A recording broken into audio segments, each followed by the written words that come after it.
Hello, my name's Amira Lewis, and I have done my research topic on the effects of Adderall use on children with ADHD. My first article talks about, goes into detail about a 4-week study conducted on 308 children and adolescents.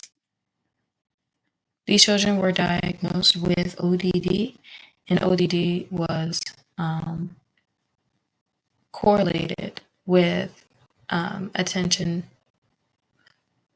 hyperactivity disorder, which is ADHD. So, these subjects were between the ages of 16 and 17 years old, with 213 of them being males and 95 of them being females. The objective was to assess the efficacy and safety of mixed amphetamine salts extended release for the treatment of ODD in our particular age group. So this was a randomized study that gave each group a different dosage of drug from 10, 20, 30, and 40 milligrams, with the last group given a placebo. And they used a SNAP IV parent rating to determine the drug's effectiveness. And then the children were separated into two groups after the testing, one group being high scores, another group being lower scores, and the results were as follows. 244 out of the 308 children were found to have comorbid ADHD, and there was a significant change from baseline in ODD symptoms with higher dosages like 30 and 40 milligrams. So basically, this study had found that higher dosage means better effectiveness overall, with some side effects, with the medication, such as loss of appetite, insomnia, just to name a few.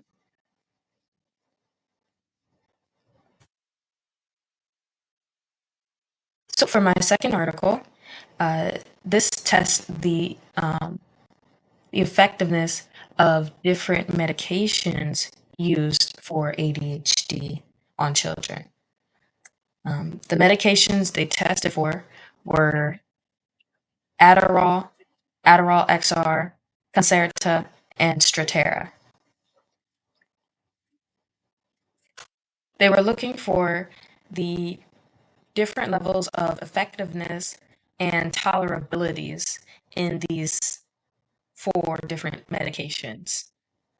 Um, Actually, five different medications. They also had tested OROS, which is osmotic controlled release. The results showed that none of these single five medications truly stood out in efficacy versus the other. And minimal side effect profiles were uh, differing from each other, except they found a slight decrease in headaches in three of the medications, which were Adderall, Adderall XR, and Concerta.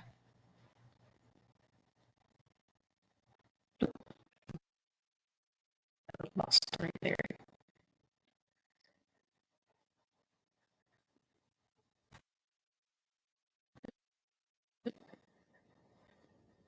I'm sorry. Give me 1 second.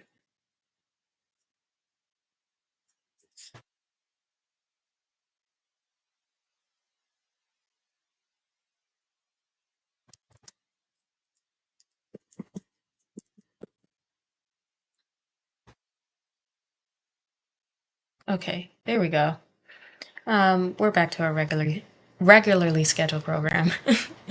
Okay, so for my third abstract, this one I wrote just bullet points for because it is a very quick and concise article.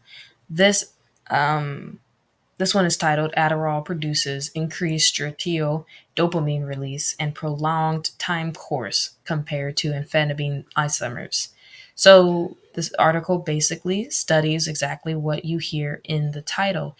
This The drug Adderall contains two different amphetamine salts, amphetamine I and amphetamine D, which make up the entirety of the medication. And because of this mixture of amphetamine salts, it was found to increase and slowly release dopamine in the brain throughout the time that it is in your system. So compared to these amphetamine salts by themselves, the two combined into Adderall will give you this prolonged dopamine release effect. And yeah, so this article tests the pharmacological effects of the combination and uses Nafian. That is medication right there. A single coated carbon fiber microelectrode, and they put it in a process that's called chronoamperometry. I somewhat know what that is. To study the amphetamine invoked dopamine. Okay. So for my fourth article,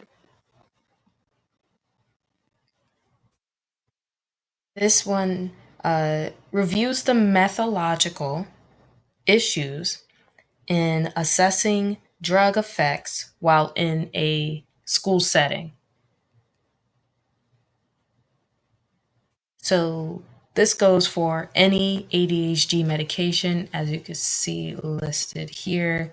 You got methadate, Falcaline, Concerta, Ritalin LA. So how these drugs affect the school setting in children. The independent variable is the medication.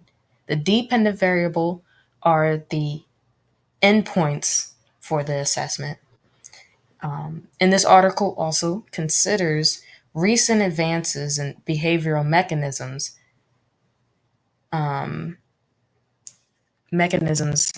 of action of drugs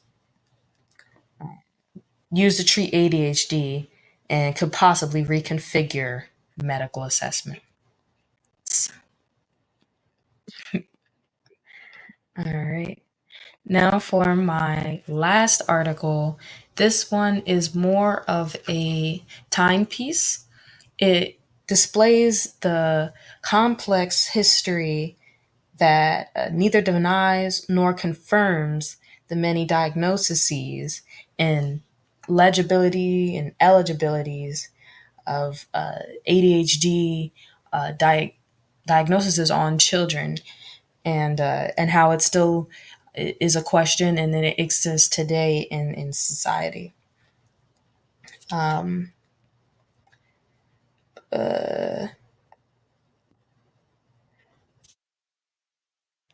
Okay, so per research conducted over the past almost 2 decades, one in every 15 minors are diagnosed with ADHD. And by putting children on stimulants, the article begs the question of whether or not psychotropic medication should be used on children. And this disorder has been a part of modern day society, of course, we know. And this article goes in depth on how this became to be and how it's currently going, um, starting with the 1990s up until now. And yes, this is my reference page right here. Thank you for listening. You have a good one. Bye.